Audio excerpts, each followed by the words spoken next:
Hey everybody, how are you? How are you this beautiful Thursday? So that's one thing. Miles Murray popped in and said it's the first live stream I managed to catch. And I changed up the day a little bit. So I decided to do it on Thursday rather than Friday. Friday people, especially on Labor Day weekend, are out the door. So I thought Thursday would be a better day today, this week. And so if I'd love to know from people who are here if Thursday, is there a day of the week that's better for lives for you, for catching lives? I'm on East Coast time, but Wednesday, Thursday, Friday, what's better for you guys? I'd really like to know. Pop it into the chat. Also, where are you guys from? I want to know. I see a couple regulars here in the chat, so I know where you guys are from. Steed, I know where you're from. Daniel, I know where you're from. It's so good to see you. Peter from Corkworks is here. Awesome. So good to see you guys. So we're going to talk about some really fun stuff today, but I just got to tell you, I'm like, I've had the most stressful like last hour and a half. I sold an old MacBook, sent it off to this company called It's Worth More, and it turns out I re-imaged the whole thing, totally erased it, reinstalled the OS, didn't log into it, sent it to them, and they're saying it's still linked to my Apple account. So, which it's not, but somehow, some quirk of technology it is. So I went on to try to delete it, remove it from my devices on Apple, and it won't remove. It will remove, it will go away, and then a few seconds later it comes back. So they said, get in touch with Apple. So I got in touch with Apple. I was on the phone with them for a half an hour, and they can't figure it out. So we remotely erase the device. Now they're going to have to re-image it, and then I'm going to have to remove it after that. And it's just like, oh my gosh, it's crazy. Anyway, so it was like 20 minutes of when I was going to go live when I'm like, I gotta go. So it's been a little stressful, and I was going to eat lunch and stuff, and I haven't eaten lunch. So I'm like all hypoglycemic and stuff, and I'm filling in with caffeine, which as Peter Lewis from Corkworks knows is kind of my go-to. But it's good to see you guys. Laura from Lebanon. Awesome. Cool. Yeah. Oh my gosh. Okay. So we have one new addition, a couple new additions. One, I got some Bonfire t-shirts, right? So new colors are coming soon, but I'm super excited about them. And just today, I got a lava lamp. It's back there. And the cool thing about it is the liquid's blue and the lava is yellow. So it creates basically a chartreuse, my brand color, lava flow, which I'm also super excited about. So, and it's kind of like it's a throwback for me because when I was working at Old Navy as an executive, I had a credenza in my office and I had a lava lamp on it. And it was kind of like my thing. It was like my fixture, my brand. And so I saw this pop up in Amazon and I'm like, it's a perfect color. I got to get it. So anyway, the lava lamp is a new addition. And today is the very first day of the lava lamp. So it is not totally heated up and doing its thing yet. It's still kind of like gearing up to go. So that's something to look forward to. And so Brad, good to see you. Whoever is the person who's popping in and it says on my end in chat, it says Facebook user. So I want to show you guys something. I just have to find the exact right thing. So anyone who's watching on the Facebook Brand Design Masters platform, you have to register with Ecamm Live. So if you go to this link, you have to register with Ecamm Live so it will show me your it'll show me your name and also your avatar. Facebook basically won't let YouTube suck that information over automatically. So you have to actually register with Ecamm Live to do it. So the URL is on the screen. So the person who says, hi, I'm fine, and you, dear teacher, I can't see your name or your avatar, so I don't know what to call you. So if you go to this and register, it'll pop in. I'll leave that on the screen for a second. But how are you guys doing? You have a good week? Did you have a good week? It was a pretty crazy week here, actually. A lot going on, and all not even including all the technology kind of tornado that's happened in the last 2 hours. But anyway, it's good to see you. I'm really glad all you guys have joined me. And so we're going to talk about some success strategies for 2023. And one of the things is that I want to ask you guys also, what are you, Laura Isabel Acosta is here. Awesome. Good to see you, Laura. What are you guys struggling with? So I know this is kind of late in 2023 to say, hey, these are the success strategies for 2023. But I was really thinking about it, and I was like, there are some things that we could be doing which aren't on the top of everybody's radar. And I wanted to kind of surface it with people because, you know, the usual stuff everybody is doing, but there were some particular things that I think are hot buttons that maybe you haven't been thinking about, or maybe you have been toying with in your mind, but haven't really committed to doing it. And so I wanted to talk about kind of 6 or 7 kind of key themes of things that you could do in order to really galvanize your business and possibly get you new followers, get you new clients, learn new things, etc. So that's what we're going to be talking about today. We are in a very changing environment right now, a very, very fluid, creative industry, professional environment. There's a lot of things happening. You know, AI, right? AI is the big gorilla in the room, the big elephant in the room. AI is exploding on the scene, and every day you turn around, there's a new app or a new functionality or a new thing that was created by AI. So the dawn of AI is one of those things that for us as creatives is something we really, really got to pay attention to. And I'm going to talk a little bit more about that. I'm going to take this Facebook thing off right now. And also, if you haven't connected with me, let me just run these. These are all my my social channels and my newsletter, etc. So if you haven't connected with me on LinkedIn in particular, please connect with me on LinkedIn. These lower thirds are old, so Twitter's going to pop up in a second, and it's not Twitter anymore, it's X. And I'm actually not doing Twitter anymore, so I'm going to have to update these lower thirds. I have bailed on X. I am kind of anti-X myself. So we also, there's financial kind of news, which is looming over industry right now. There's inflation still isn't completely under control. There are, tech layoffs going on. Those have eased a bit now, and actually some of the tech companies are starting to rehire after that huge kind of haircut that people experienced in the tech industry. There's also the threat of recession that's possibly coming in the heels of inflation, and a lot of companies are watching their pennies because of that uncertainty in the economy. And we're also, the market seems to be more and more flooded with creative people, which is one of the reasons why I wanted to kind of surface some of these key success strategies today. Is there are a lot more creatives, and there's a lot more competition out there, and a lot more need to differentiate yourself.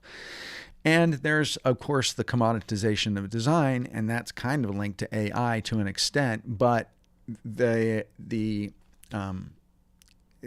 need for creative in the world and with companies is bigger than it has ever been, but that has also created a level of competition and downward pricing pressure in the design world globally. So those are some of the threats that are going on that I want to kind of surface with you guys. And as I said, what is it that you're struggling with the most? I really want to know. So welcome, Mark. Good to see you here. Robert, good to see you. Thank all of you guys for joining me today. So type in there, what are you struggling with? What's the thing that you're struggling with the most? Because I'd like to loop back to it if I can in this conversation. But the first thing we're going to do is we're going to talk about some strategies, and we're also going to see, my slide covers up my lava lamp. That's kind of a bummer, but it's going to be what it's going to be, right? The first thing is we have to adapt. Because of this constantly changing environment, we cannot stay static. We cannot rest on our laurels and say what we know is what's going to carry us through to the future, or give us legs to have a successful business. We always have to be kind of reassessing and adapting and diversifying what we do. And this is definitely one of those things that is, AI related. One of the things I want to say is that if you have a question as I go on, just type question in all caps. That way I can scroll back through the chat and see the real questions quickly at the end. I generally don't kind of take questions in the middle, but I will circle back to them. So put question in all caps before your question. And so AI, basically, all the apps that are emerging in AI, they are the new Photoshop and Illustrator, right? When desktop publishing kind of blew onto the scene 25, 30 years ago, it upended the print and the advertising and marketing industries, and everybody had to learn the new apps. And it changed everything. And we are at one of those inflection points right now with AI. And instead of bristling and being frightened and being worried that our clients won't need us anymore, my answer to that is no. They will still need us, because clients aren't going to learn all these AI apps. They're not going to know exactly the best thing to use to get the best result they want and the speed that they want. They're going to come to the creative people who are up on all that stuff and know how to use it all. It's not going to replace us. It's just replacing our core skill set, or how we have to diversify and adapt our skill sets to address these new needs in the market. Just like in desktop publishing, it used to be, that you had to set type and use waxers and linotype and lay things out on paper, grid paper, and you had to, create stats in order to do photography and things like this. I know I'm totally dating myself, but when desktop publishing and Photoshop and Illustrator and InDesign and Quark Express came around, it changed everything, and suddenly everything could be done so much easier, and so many more things could be done. That's the point that I really want to make, is that there's so many more things are possible now. And so that's one of those things that's just kind of like surprising as AI makes entree into the world, but that we're going to have to learn that. We're going to have to adapt. We're going to have to see what it can help us do and see what it can bring to our industry. And so we are the people who are going to be using those tools, not our clients. Our clients may play around with it like they used to play around with Microsoft Paint, right? And create terrible things. If they don't know how to run perfect prompts, if they don't know how to, get out of AI what they need, we are the people who are going to do that. So generative AI, there's stable diffusion. There's all sorts of, kind of AI around writing now. There's ChatGPT. I personally pay for ChatGPT so I can get ChatGPT 4. If you don't, it's the best $20 you will spend every month. I tell you that. There's Claude AI, which I'm hearing really great things about, that Claude actually helps. It's easier to get it to mimic your tone of voice. I haven't been playing with Claude yet, so I haven't discovered that for myself, but that's kind of my next step. And there's Bard, there's Jasper, there's Quillbot, there's Phrase.io for SEO, copy that ranks with SEO. There's all sorts of video editing AI. There's Opus Pro, which takes long form video and chops it up into little short form videos automatically, and it does a really great job of it. There's an app called Descript, which you can edit audio or you can edit video from editing the text. So you just edit text like in a Word document, and it actually does that, and it executes it in audio and video, which is great. There's Detangle. Detangle summarizes text and audio and video for you. It's just like insane how many apps there are. And just like the desktop publishing explosion, there were 20 apps that, came out, and everyone was fighting for dominance. And Adobe kind of won, and Quark won for a period of time before Adobe launched in design. And then the field narrowed over time. So we're in that place where there's 10 million apps and we're going to have to learn what they all do. But this field will narrow over time. And we have to be at the forefront of that. So we really have to stay current. And we have to embrace AI. That's the kind of key thing. We have to embrace it. And then, because I'm on like a slide behind as usual, and we have to stay current. So we need to self-educate. We have to read up. We have to go on YouTube and go to live streams and, pay attention and get the new news, get the new trends. And what I would recommend that you do, and this is a kind of a success hack, is that you should really schedule time on your calendar for input, for learning, for reading. There's a new book that I'm reading on coaching, which is really great. And what I'm doing is I'm dropping like 2 hours of meeting time into my schedule every week. So I make time to read that book. And so that's one of those things that if it doesn't get scheduled, it doesn't get done. So read industry blogs, go to live streams, read ebooks, read newsletters, read, in my case, real physical books, right? And continue to stay current, continue to self-educate. And that is one of those major success tactics that I recommend that you guys really put at the top of your radar. And AI is the very top of that. So if you're going to start someplace in re-educating yourself or continuing to educate yourself, I would start there with AI. All right, moving on. So another thing that is really been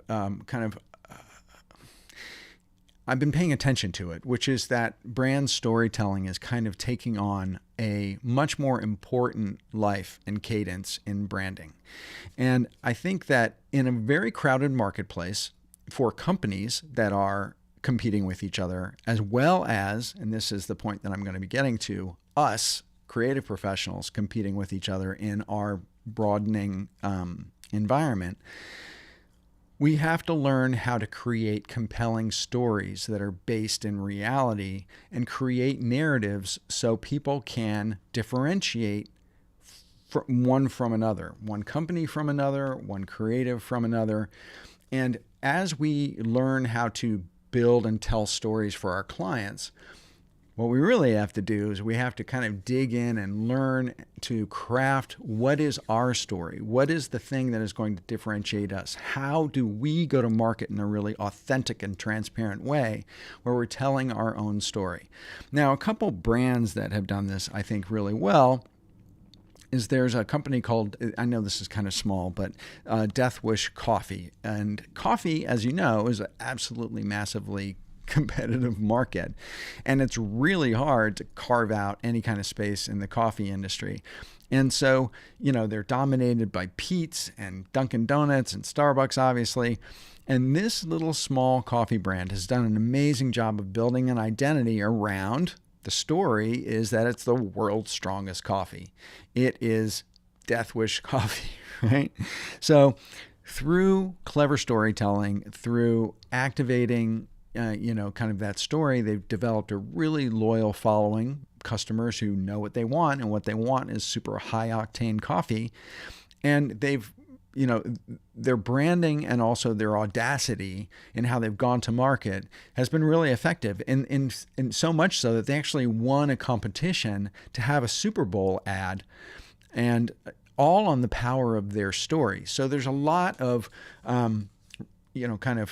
recognition that can come from creating a great story, not only in your success with your consumers, but also success in how you're able to market yourself.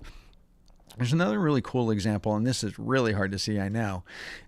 This is Hiut, H-I-U-T Denim Company, and it's a Welsh denim brand. And this town of Cardigan in Wales used to create a whole lot of denim. They had a huge history in creating denim, like years and years and years ago. And then that industry kind of tanked. And so the Hiut, I'll call it Hiut. I don't really know how to pronounce it, to be honest with you. So they built their story all around the people and the history of creating denim in their town. And they've revived their story through telling the story of craftsmanship and history. And they have hang tags that have like all sorts of history on it. Their website is all kind of based in history.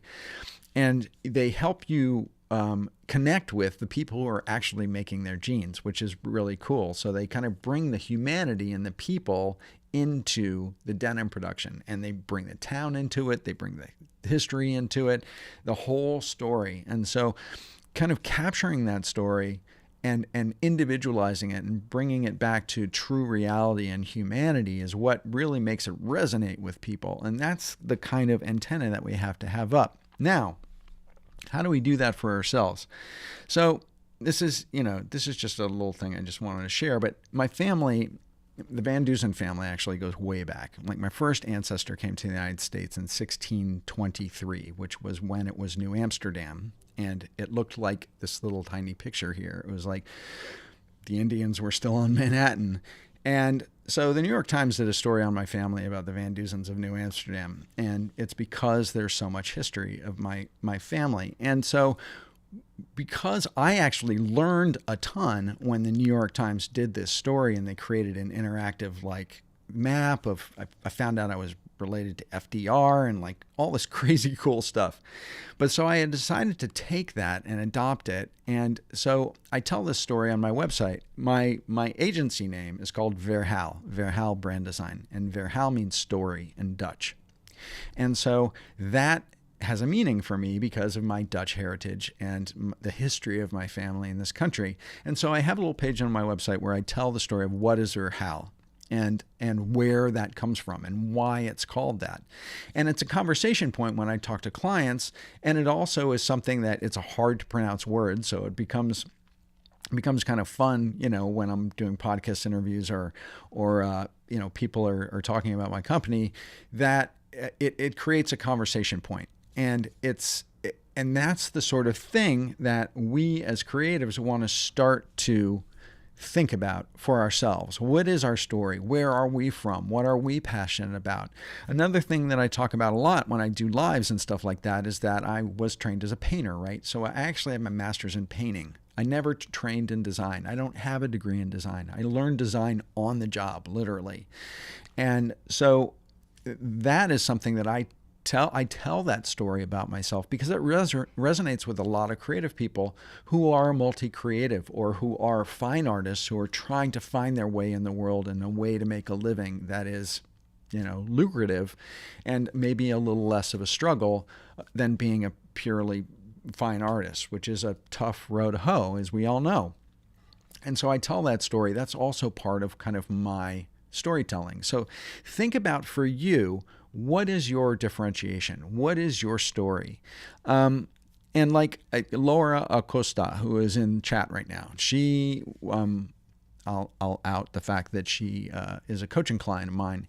And she was telling me her story of coming from Colombia and coming to the United States and how she's, kind of making her life here as a designer after having a long, successful history of being a designer in Colombia, and what a struggle and kind of a transition that is. And there's a huge story in there that I think Laura can craft and kind of embrace and tell, and it's going to differentiate her when it comes, when she presents herself to the industry and to interviews and things like that.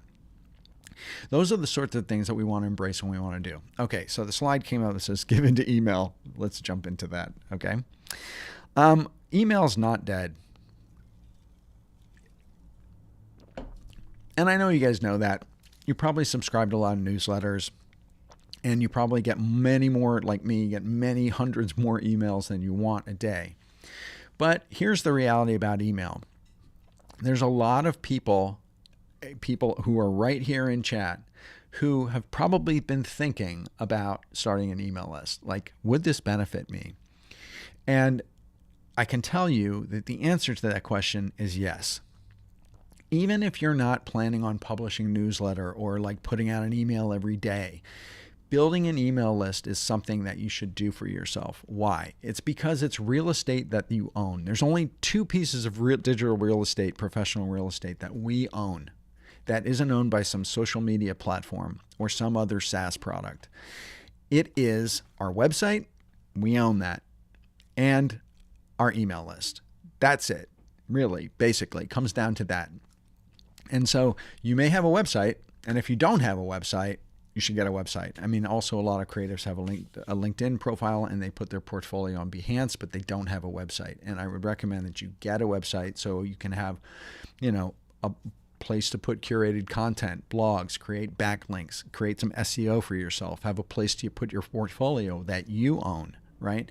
Have an about page where you can really tell your brand story in a way that they don't let you, or it doesn't really work on LinkedIn, or it doesn't really work on other social platforms. You have a longer form place to tell your story and create differentiation for yourself. So don't be afraid of email.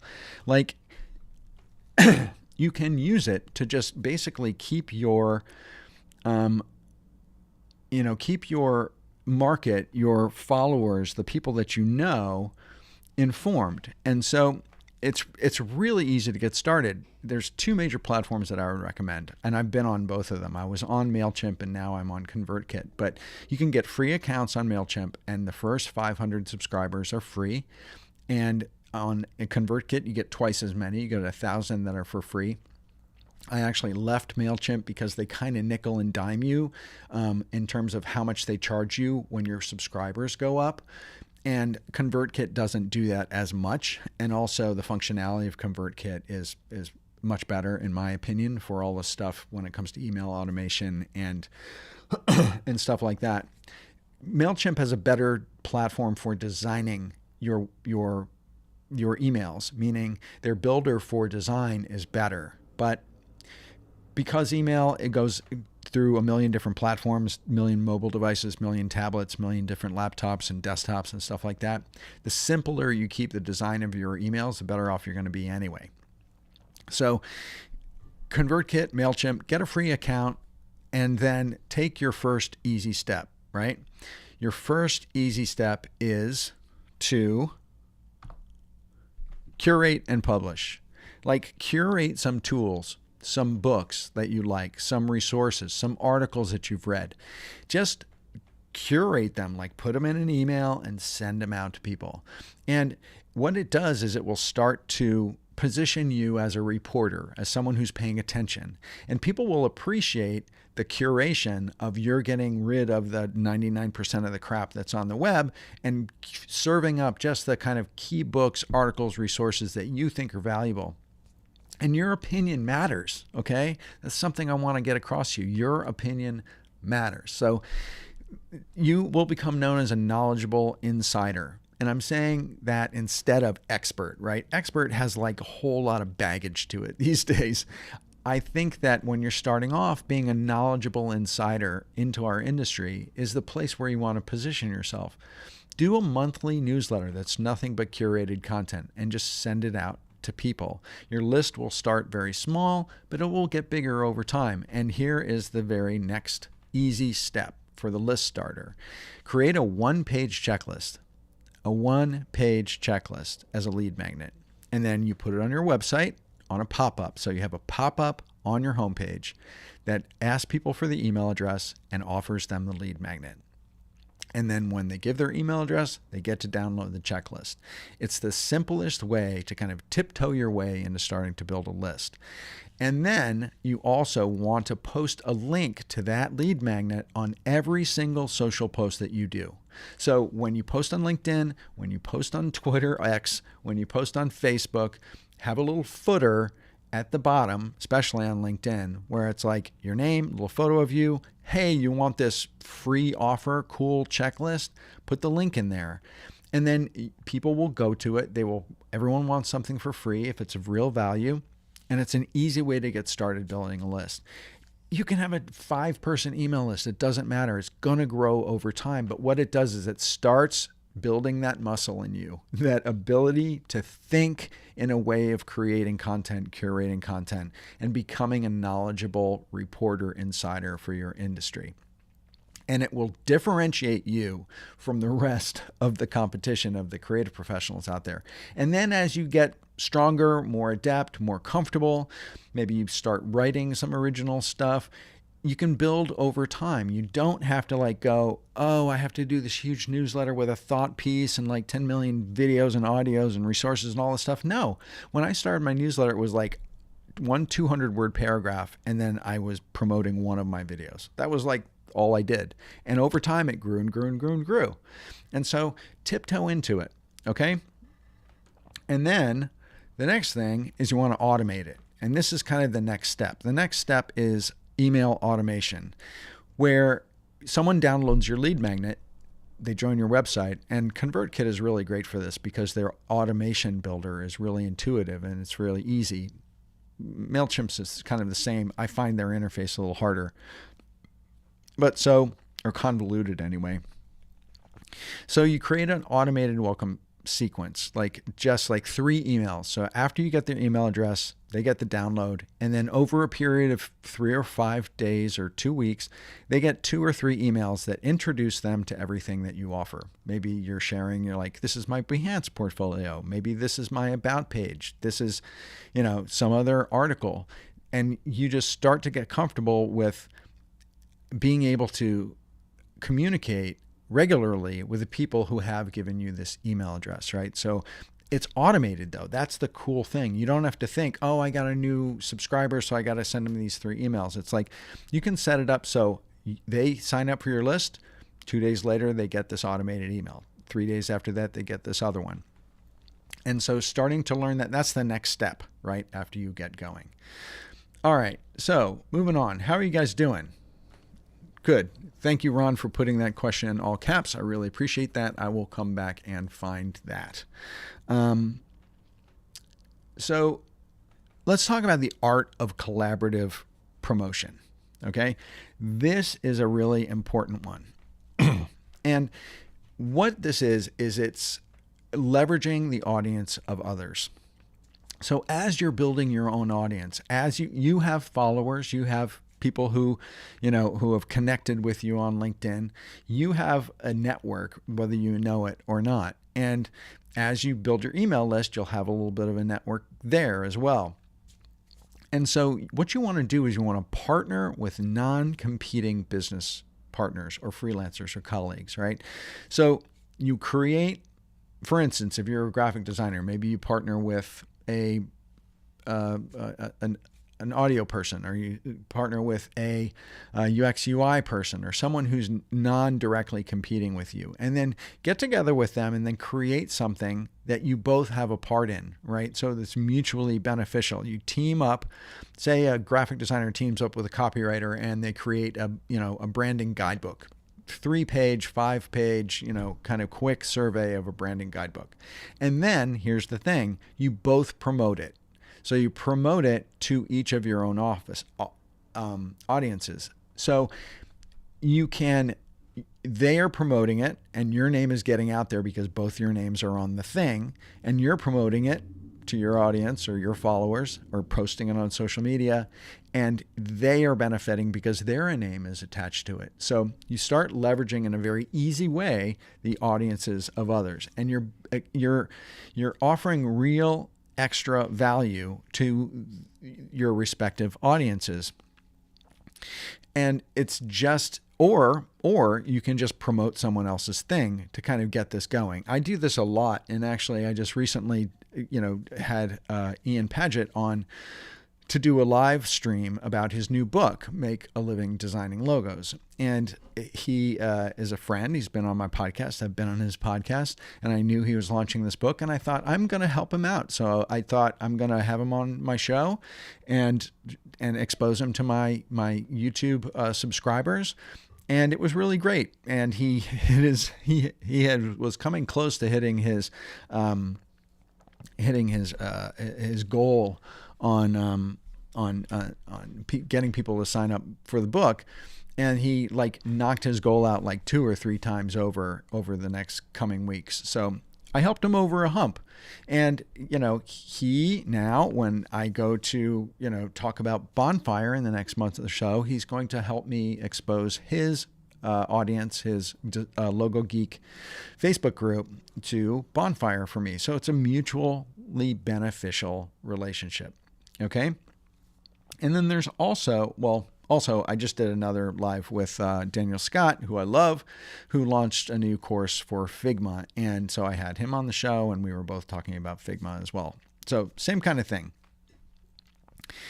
And then the next thing is partnerships. And this is part of the collaborative promotion thing, but it's slightly different. So it's project-based collaborations. So you engage in short-term project-based collaborations. So you may have a graphic designer in New York, and then you have a marketer in London, and you have a copywriter in Sydney, and then you are drawing from diverse perspectives to do projects with each other. And the person who gets the project might bring in a couple other people. And the good thing about this, if you get a project, you find a way to bring in other people, they eventually are going to get a project, and they're going to want to bring you in. So in a way, it increases your new business funnel by adding people to that open awareness top of the funnel where the opportunities come in. And that's a multiplication that is a massive success amplifier for creative people if they learn to leverage these sorts of partners or project-based collaborations. And there's a really easy way to get started with this, and I'm going to share a little bit about this a little bit later, but mastermind groups are one of those places that are incredible for being able to very quickly make meaningful network relationships and friendships and partnerships to make these sort of things happen without having to hunt down, brand new people on LinkedIn or something like that. The next thing you want to do is you want to start engaging. And this is a nuance. This is a nuance that is a distinction that I want to impress upon you guys is really, really important. It's really easy to connect with people. Connect on LinkedIn. It's really easy to subscribe on YouTube. It's really easy to follow, right? And people do that to us. They subscribe, they follow, they connect with us. And these numbers are meaningless. They're meaningless unless you actually start engaging with people. They're vanity metrics. How many followers you have, how many subscribers you have, unless you're actually engaging with them. And so you want to start to systematize how you engage with people. And again, it's like if you don't calendarize it, it doesn't get done. So calendarize like an hour, twice a week, where it's an engagement campaign. You're basically building and scheduling and calendarizing engagement as part of your activity, where just like a marketing plan, just like a content marketing plan, you are basically mapping out how you're going to start communicating with people. You're going to start commenting. You're going to start tagging people in the comments and kind of inviting them into actual conversations, because that's where real relationships happen. That's where real conversations really start to happen. That's where you birth these collaborative partnerships. So an easy way is to do it on LinkedIn, right? So if you post something on LinkedIn, in the very first comment after you post it, you tag 3 people and you say, I really love this article that I found on Forbes. I'd love to know what you think of it. Tag, 3 different people. But you have to make sure that they're people who really you think would be interested in the article or interested in your point of view, and you're interested in their point of view. Or you want to meet them and you're curious about them and you think that it would be great to start a conversation with them. Don't tag bomb people. Don't tag 50 people or 10 people. Just a couple, 1, 2, 3, right? Make it a real conversation. It's an easy way to get started.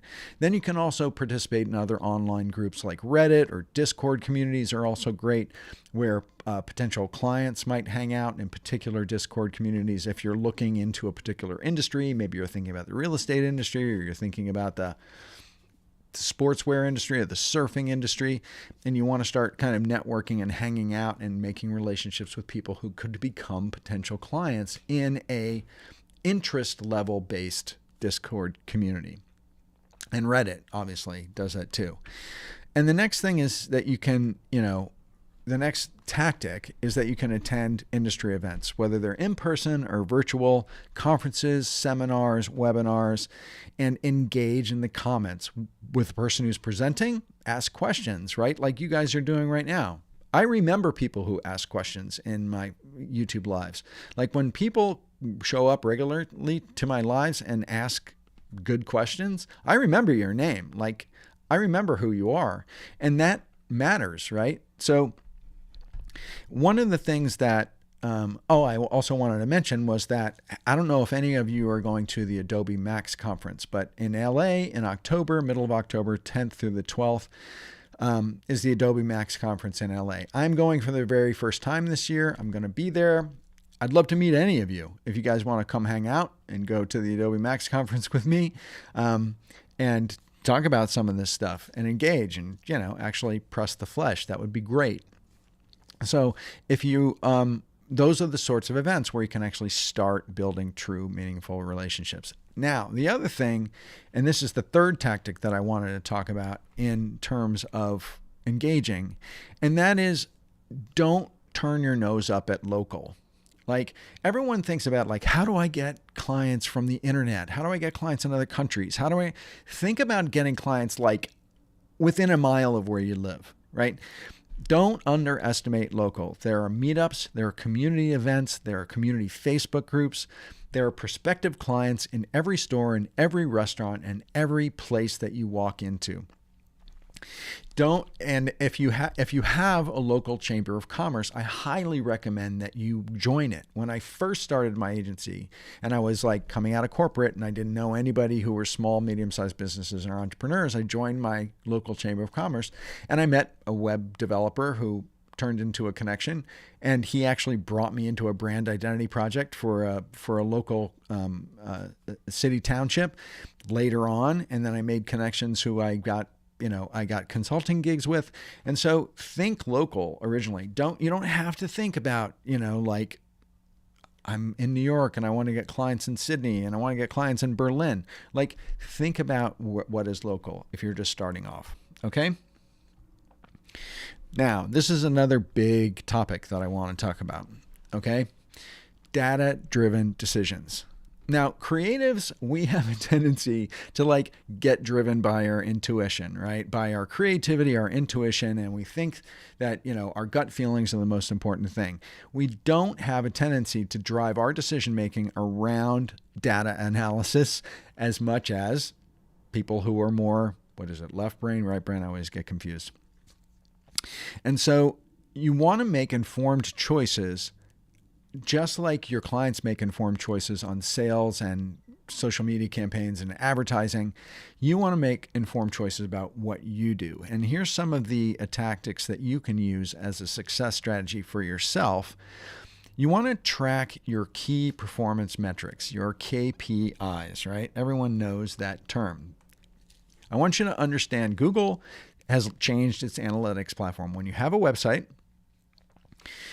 Google went from I forget the names of them, sorry, but it was Google Analytics and now it's GA4. And so, or GA. I know that it's changed and I use it all the time, but I can't remember the nomenclature. Anyway, Google Analytics completely changed over this year and the whole thing got wiped clean and everything got ported over to a new platform. And it's much more robust and it does much more things, but you don't have to learn it soup to nuts.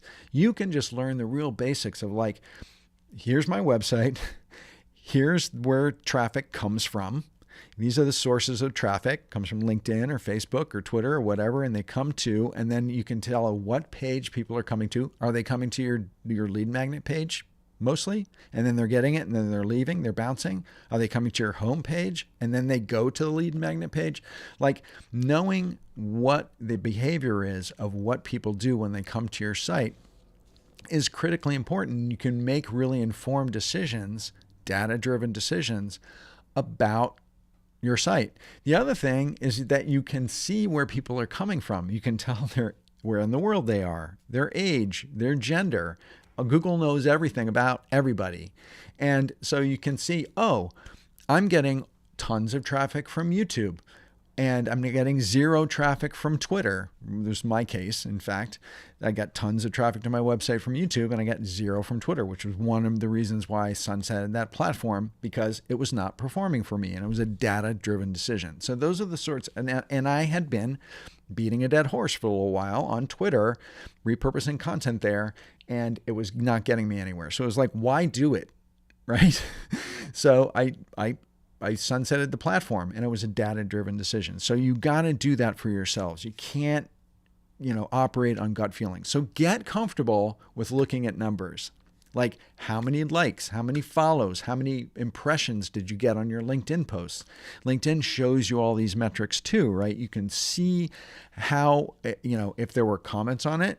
Yes, you can see how many exposures it got. You can look on the analytics and find out, did the algorithm on LinkedIn happen to like this and they distribute it and it got 1,000 impressions, or did it get 100? Did it get 50? Right?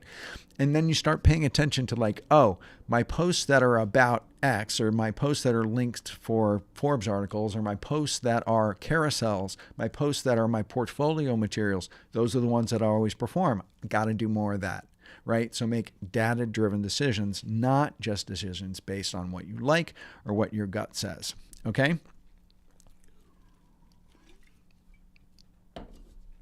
Another tactic with data-driven decisions is A/B testing. Now, big companies do this a lot, but we don't tend to do it for ourselves that often. And there's a lot of people that don't. And so A/B testing is when you put out two versions of a design or something, and then you get some feedback on it about which one is, more successful. Companies do it in user research with big focus groups when they're launching a new brand or a new brand identity, right? But little companies can also do that. So there's all these apps on here like Google Optimize. Adobe Target is a really great one. There's Zoho, there's Optimizely, there's Convert. There's all these different apps that help you A/B test things. And there's also all sorts of social platforms that are now building A/B testing into their functionality. So if you get TubeBuddy, which is a plugin for YouTube, you can A/B test thumbnails, meaning you create two different thumbnails and then you upload them both. YouTube runs them both, and then it gives you data around which one was more successful. And then you realize, oh, when I put my face on my thumbnails, they do better. When I don't put my face on the thumbnails, they do better. And so, or I use gigantic text, or I use a big question mark, or I put a giant emoji on it, right? You start to learn through data by A/B testing. And you can do that with emails too. So ConvertKit. ConvertKit is awesome because it allows you to A/B test email subject lines. So you can write two different subject lines for an email and ask it to A/B test it. So it starts sending out the emails, and then as the one with the one subject line gets opened more, it starts to register that. And then it goes, okay, this subject line is the best. We're going to run all the rest of them with this subject line. And you learn through doing that what subject lines really work for you in your emails or not. It's data-driven decision making. Okay? Are you guys tracking with me? Yes? Nod your heads? Yes? Miles, don't worry, you're late. I'm really glad you're here. Always glad you're here, Miles. And then customer feedback loops. So you want to listen, right? This is part of the engagement part, is that you really want to listen to the feedback that you're getting from your clients, from your audience, from your followers. One of the things that I did very early on in my YouTube channel was that for the first 3 or 4 years, I answered every single comment that I got. So I answered probably 10,000 comments in my first 3 years of having my YouTube channel. And I asked people what they liked, what they didn't like. I listened to their comments. I paid attention, and I adjusted what I was doing based on how the feedback that I was getting from people. There are online surveys, materials, services like SurveyMonkey and Google Forms. You can do one-on-one stakeholder interviews with your clients or your customers or even your followers, and find out what's working, find out what's not working. Use real-world data, whether that's quantitative data, the numbers, or qualitative data, which is the feelings. right? And make decisions based on data. Okay, now, this is one that I just threw in here very last second. The next one, which is stop whining. And this is like some tough love. Like, I'm hearing from a lot of people, but I can't. I don't want to. I know I should try email, but, or, I was going to do a website and then I couldn't decide between Squarespace and WordPress. And then, right? No. Or, the other thing, here's the one the hearing the whining around the most, which is AI is killing our industry and I don't know what to do. And it's all our clients are going to need us anymore. And, and it drives me crazy because this is an opportunity for us to own it, right? Take the power back, right? Take the power back, learn the apps, put it into work in what you do, own it, drive it forward, right? Don't rest on your laurels and get run over by the Mack truck, which is coming down the highway. Like, get on it, right? And I'm not going to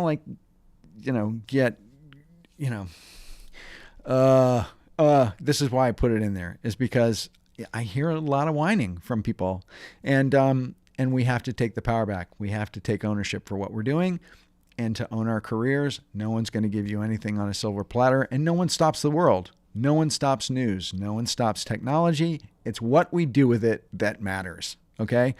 So that's it. That's it on the whining thing.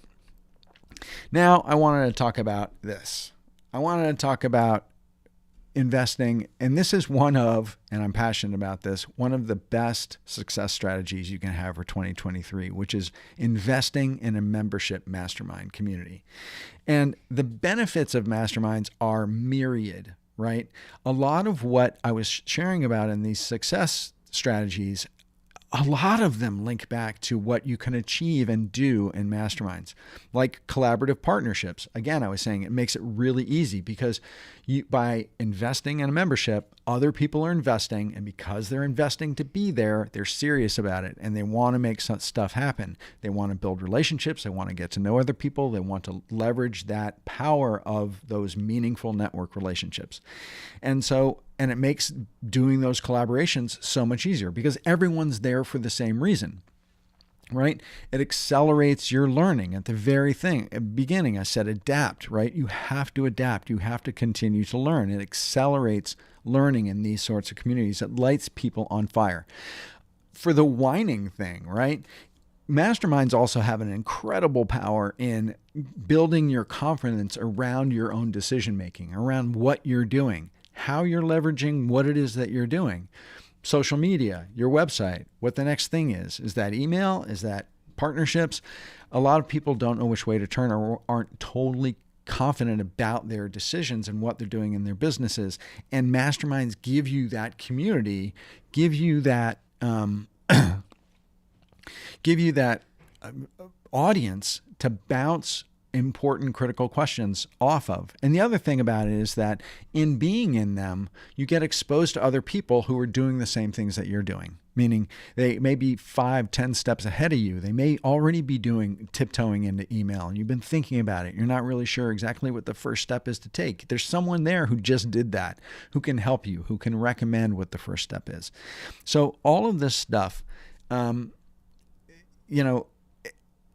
there's stuff there that you'll learn about. When I first went out on my own as a consultant, I joined a membership mastermind, and I learned about all the stuff that I didn't even know existed because I'd been in corporate and agency world and managing people as an executive forever, and I didn't know anything about personal branding or content marketing.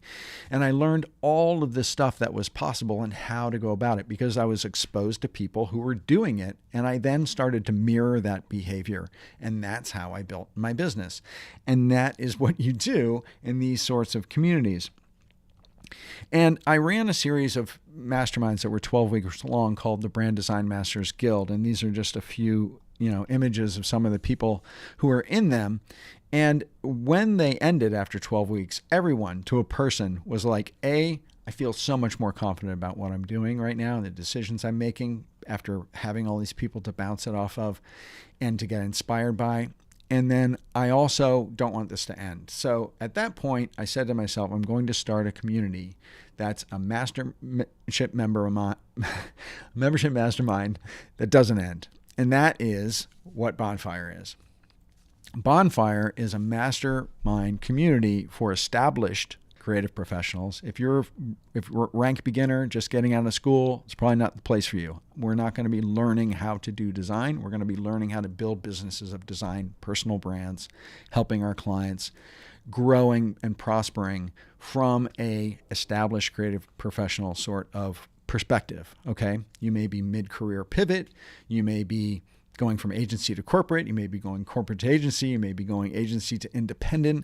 There are all sorts of pivots that are happening. You may have a 30-year career and you got laid off and you're not getting the interviews that you used to get. And so maybe you're going to have to go independent. Those are all the sorts of changes that happen. So if you, Bonfire is going to be a group coaching environment, and then there's going to be a number of different levels. So there's going to be live coaching and mentorship from me. There's going to be 2 times a month Zoom calls. There's a circle-based private community it kind of looks like a Facebook community, but it's not, and it's private and it's gated. And also in this case for Bonfire, it's going to be full of really cool downloadable resources, checklists. The resource library is massive. I've been working on it for like 4 months. And then you also are going to have accountability partners in there. People that you can meet and that you're connected with, that you will have offline meetings with to learn more about and really build much deeper relationships. And I've also laid out the FIRE milestones, which is a very clear map and ordered process that you will go through in order to evaluate where you are with your brand and your business and learn and understand what it is that you need to know and learn and do to get to that next level. I'm also going to bring in some periodic expert guests. And as I said, I've built this huge resource library. It's full of all sorts of guidebooks and downloadable assets, and it aligns with those FIRE milestones. And then I'm also making Brand Strategy 101 available at a discount for the Embers, meaning the monthly members. And then for the guild level members, Brand Strategy 101 is going to be free. So there are 3 different levels. There's a monthly membership level, but it's paid quarterly. There's a guild level where there's a much tighter group that meets more often. And then there is a private 101 mentorship, direct one-on-one with me, a sort of level, which is a significant investment. But, I'll help you drive your business forward just one-on-one. The FIRE milestones are set up. It's an acronym. So it's foundation, ignition, reach, and expertise. And foundation is where you're building kind of those core capabilities and those core kind of infrastructure of your business. Ignition is where you're building processes and building additional infrastructure, financial, email, all that sort of stuff. Reach is where you're getting into how you're doing your marketing and how you're activating your brand. And then expertise at the end is how you're really refining, developing partnerships, possibly speaking, where you're taking your personal brand and your business to that next level, right? So there's kind of 4 different stages within Bonfire in terms of growth. The site looks a little bit like this. It's on the Circle platform, as I said, and there's a welcome kind of sequence with community guidelines and welcome videos from me and an introduction to the FIRE milestones, where all those assets are kept, what the next step is, new member challenges, stuff like that. It's going to be really, really cool and excellent, vibrant group. I'm really super stoked about it. And so if you go to philipvandusen.com/bonfire, you can learn more about it.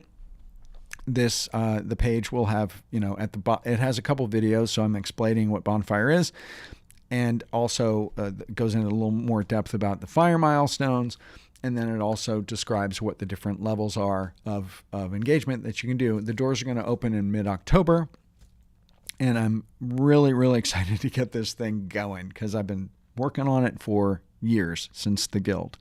And the concept of it, the name of it, everything, and the resources definitely. So I'm really excited. I hope you guys will participate. And if anything, go to philipvandusen.com/bonfire and just click the button and submit your email address, because that way you'll be on my radar to communicate to as I go live. And you're not going to want to miss those opportunities in terms of learning more about it and knowing when the doors are opening and knowing when the doors are closing.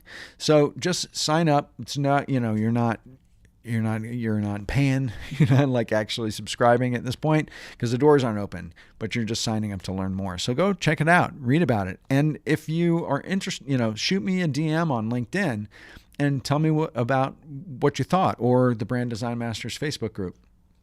Let me know what you think about the Bonfire page and how I'm positioning it. I'd really love to know. I take feedback. I make data-driven decisions, right? So all of these success strategies that I talked about today are how Bonfire came about and how I continue to build it and refine it and make it better on everything that I do. So you guys, this has been awesome. Awesome. I hit an hour like on the minute. That's so cool. I really appreciate you guys being here with me. I know a couple questions came in. If anyone has any questions, just type question in all caps and ask your question. I'm going to scroll back a little bit and just see if there are any farther back. And we can talk about it. So, okay, let me see. So Ron said, thanks for the question. It's great to see you here. Do you think it is beneficial to use LinkedIn newsletter? Yes, I do. And it is a great, easy place to start, because first of all, in order to do that, you've got to turn on creator mode on your profile. So you want to change from connections to followers. So you want to start as a content creator, start to accumulate followers. And you will also be able to feature your newsletter. That will feature your newsletter right at the top of your feed, above the About section, above everything. All your content comes in at the top. So, but LinkedIn has a great platform. And the cool thing is that when people subscribe to your LinkedIn newsletter, they will get your newsletter in their email too. So even if they haven't published their email, they've registered an email with LinkedIn. And if you publish your newsletter on LinkedIn, it shows up on the feed, right, as a published thing on the LinkedIn platform. But the really cool thing about it is that LinkedIn pushes it out to everybody who subscribes personal email address or their email address outside of LinkedIn. So in a way, what it does is it starts to kind of help them get used to the fact of you and your content showing up in their email box, right? So even if you didn't get them to like go to a lead magnet and sign up to your email list so you can start communicating with them that way, you can start the kind of newsletter mindset process of creating content and distributing it all on the LinkedIn platform. But you can also start showing up in people's email boxes, right? So that's one of the great things about LinkedIn newsletters. And LinkedIn is like pushing newsletters big time. It is, and a lot of people are starting them. So, it's not like we're in the very early days, which we were maybe a year ago, where there weren't that many of them and they were kind of special. They're a little less special now, but they're really gaining a lot of traction. And if you're just starting off doing content, I highly recommend that you do it. So that's that. And Dale, I'm going to add this. So Dale said, are these communities suitable for people retraining to design? A lot of our questions are pretty basic, or is it just for learning, a question of listening and learning passively? Mastermind communities are what you make of them. Basically, they are for up-leveling, setting goals for your own business, whatever those goals are. If that's learning design or improving your portfolio or getting higher level clients, You set your own goals, and then the group will help you stay accountable to them. And the other thing is that you're exposed to other people who are setting goals. You're understanding what their goals are, why they're setting those goals, what results they're thinking about getting from them. And here's the thing that happens in these groups is a lot of times people come in with a goal, and then when they start hearing all these other people's goals and what those goals they're thinking are going to get them, they sometimes reevaluate what their goals are or learn about something new, some new tactic, some new method that they didn't even know about. And then they go, that's what I should be doing, not this other thing that I had as a goal. So they are suitable for people retraining in design. If you are looking to improve what you know, improve your portfolio, pivot into the industry, because that's what people are in there for. If you're a rank beginner, then no, it's probably not the best place. Okay? That is that. So Robert asks, is the LinkedIn newsletter the same content that would send through MailChimp? You can essentially, LinkedIn newsletters, their builder on LinkedIn is not as robust, meaning it can't do as much stuff as a ConvertKit or a MailChimp builder could do in terms of putting in a newsletter. But it's pretty basic, straightforward. You can do links, you can do images, you can do videos, you can do audio, and you just don't have as much kind of design capability within it. And so you can, in terms of the content, let me tell you about how I repurpose. So I do a newsletter that I've been concentrating on Bonfire. So I actually have been not doing my newsletter that often recently. And sorry for anybody who is missing it. But when I publish my newsletter to my email list, I then take that content and I repurpose it and add all of that same content to a LinkedIn newsletter. The reason why I do that is because there are people who follow me on LinkedIn and subscribe to my newsletter on LinkedIn who aren't actually on my email list. And there are people who are subscribed to both. And so they might get my newsletter in their email and then get LinkedIn's version of my email or my newsletter as well. And I've already apologized for that. I say, hey, if you get 2 copies because I'm repurposing it across platforms, just don't read one. But I publish and repurpose the same content from my newsletter into a LinkedIn newsletter because the platforms are different, right? Some people prefer to get all their news, all their content from a social platform like LinkedIn, and they don't want it coming to their inbox. So there are benefits to both of them, and that's how I repurpose it. I'm wondering if that's answering your question, Robert. Let me know if it didn't, or rephrase it, and I'll try to do a better job.